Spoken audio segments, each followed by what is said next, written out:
வாழ்க வையகம், வாழ்க வளமுடன், குருவே துணை, குரு வாழ்க. நாம இன்னைக்கான வீடியோல எதை பத்தி பார்க்க போறோம்னா, இடுப்பு, முதுகு, கழுத்து, மார்பு பகுதியில உள்ள எலும்புகளை வலிமையாகவும் ஆரோக்கியமாகவும் வச்சுக்கக்கூடிய மரிச்சாசனம் எப்படி செய்யறது, அதை செய்யறதுனால நமக்கு கிடைக்கக்கூடிய ஏனைய நன்மைகள் என்ன என்ற தகவலை தான் பார்க்க இருக்கோம். இந்த மரிச்சாசனம் செய்யறதுனால எலும்புகள் வலிமை அடைகிறது மட்டும் இல்லாம எலும்புகளை இணைக்கக்கூடிய மூட்டுகள்ல ஏற்படக்கூடிய வீக்கங்களும் குறைஞ்சு மூட்டுகளுக்கு வலிமையும் ஆரோக்கியத்தையும் கொடுக்கும்.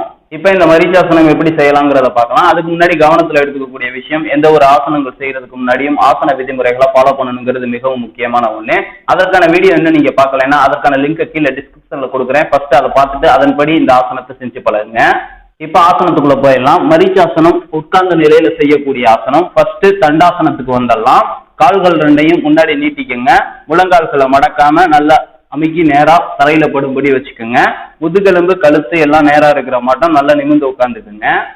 அடுத்ததா வலது காலை மட்டும் மடக்கி முன்னாடி, அதாவது இடது காலோட முழங்காலுக்கு உள்புறமா வச்சுக்கணும். எந்த அளவுக்கு உள்ள கொண்டு போய் புட்டத்துல மோதுற அளவுக்கு வச்சுக்கலாம், படுற அளவுக்கு உள்நோக்கி வச்சுக்கலாம். இப்படி வச்சு செய்யும் போது அதிகப்படியான பலன்கள் கிடைக்கும். சப்போஸ் உங்களுக்கு கால் இந்த அளவுக்கு வரல அப்படின்னா, உங்களுக்கு இந்த அளவுக்கு வருதுன்னா எந்த அளவுக்கு வருதோ அந்த அளவுல வச்சு செஞ்சு பழகுங்க ஃபர்ஸ்ட். ஆனா போக போக நமக்கு இந்த அளவுக்கு வந்துடும். இடது கால் கீழே கணுக்கால்ல இருந்து புட்டம் வரைக்கும் தரையில நல்லா படும்படியா அழுத்தி வச்சுக்கணும். ஆசனம் செய்யும் போது முழங்கால் மடங்காம கவனத்துல வச்சுக்கணும். இப்ப வலது கைய முன்னாடி குனிஞ்சு காலை சுத்தி பின்பக்கமா கொண்டு வரோம். இடது கையினால வலது கைய பிடிக்கணும், பின்பக்கமா கொண்டு போய் மணிக்கட்டை பிடிக்கலாம். உங்களுக்கு மணிக்கட்டை பிடிக்க வரல அப்படின்னா இப்படி கோர்த்து பிடிச்சுக்கலாம்.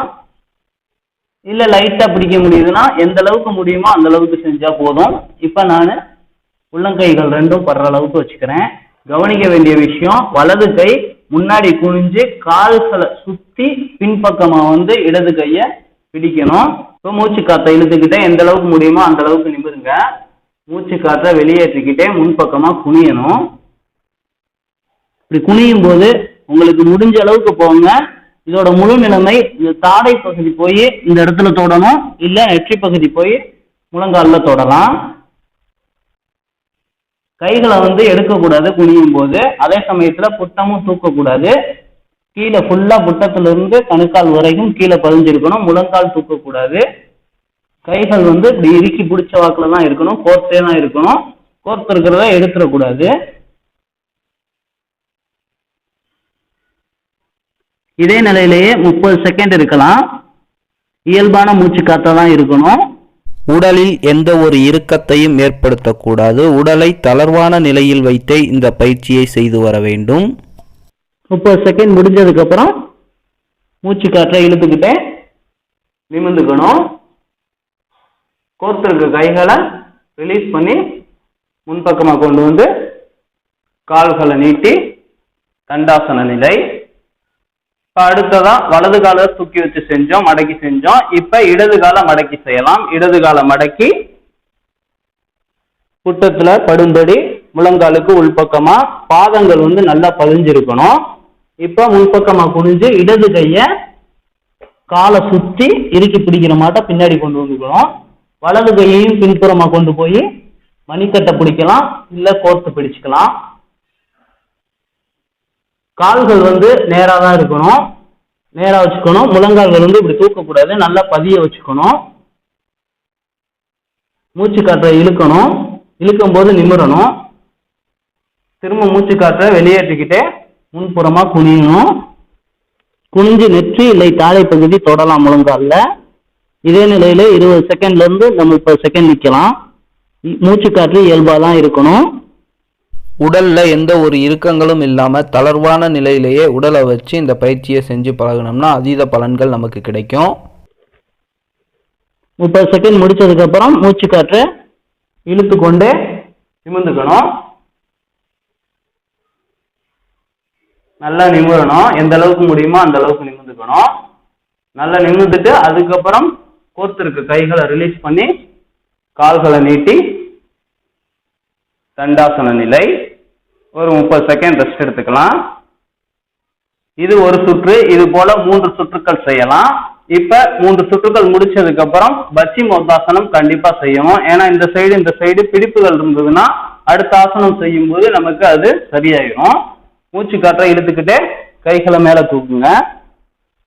மூச்சு காற்றை வெளியேற்றிக்கிட்டு முன்னாடி எந்த அளவுக்கு முடிஞ்சு கால்களை தொட முடியுமோ தொடுங்க. இதே நிலையிலேயே ஒரு 30 செகண்ட் இல்ல 3 மூச்சு காற்று நேரம் இருக்கலாம். 3 மூச்சு காற்று நேரம் முடிஞ்சதுக்கு அப்புறம் மூச்சு காற்றை இழுத்துக்கிட்டு தண்டாசன நிலை, அப்படியே சாவாசன நிலைக்கு போய் ரெஸ்ட் எடுத்துட்டு பயிற்சியை முடிச்சுக்கலாம். இல்ல தியானத்துக்குள்ள போயிடலாம். இப்ப இந்த மரீச்சாசனம் செய்யறதுனால நமக்கு கிடைக்கக்கூடிய நன்மைகள் என்ன? உடல்ல இருக்க எலும்புகள் எல்லாமே பலப்படுது. அதோட எலும்புகளை இணைக்கக்கூடிய மூட்டுகள் எல்லாமே பலப்படுது. மூட்டு வலினால இன்னைக்கு நிறைய பேர் பாதிக்கப்பட்டிருக்காங்க. இந்த பயிற்சியை தொடர்ச்சியா நம்ம செய்யும் போது இந்த மூட்டு வலியில இருந்து நமக்கு முற்றிலுமா விடுதலை கிடைக்கும்.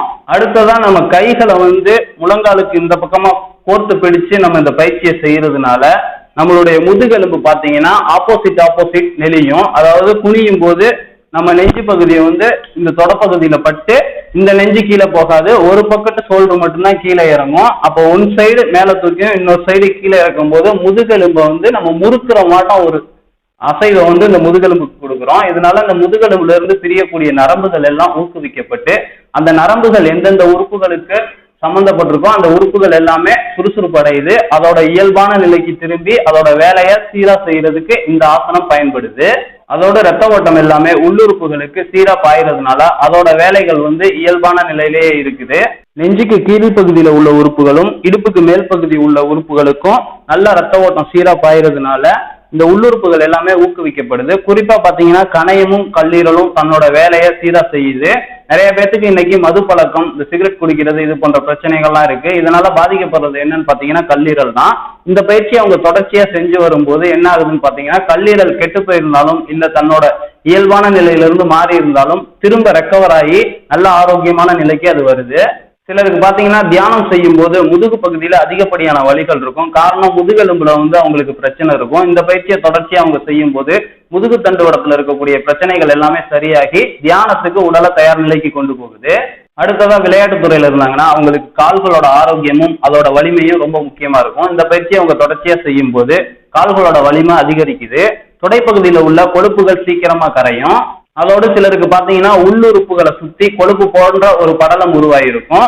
உள்ளுறுப்புகளை சுத்தி இருக்கக்கூடிய கொழுப்புகளை கரைக்கக்கூடிய தன்மை இந்த மரிச்சாசனத்துக்கு இருக்கு.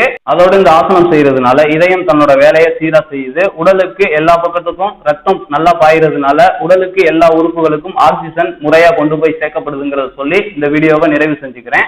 இந்த தகவல் உங்களுக்கு பயனுள்ளதா இருக்கும்னு நினைக்கிறேன். இந்த தகவல் பற்றிய கருத்துக்களோ சந்தேகங்களோ இருந்தால் கீழே கமெண்ட் செக்ஷன்ல சொல்லுங்க. இதே போல அடுத்த ஒரு வீடியோல உங்களை சந்திக்கிறேன். வாழ்க வையகம், வாழ்க வளமுடன். குருவே துணை, குரு வாழ்க.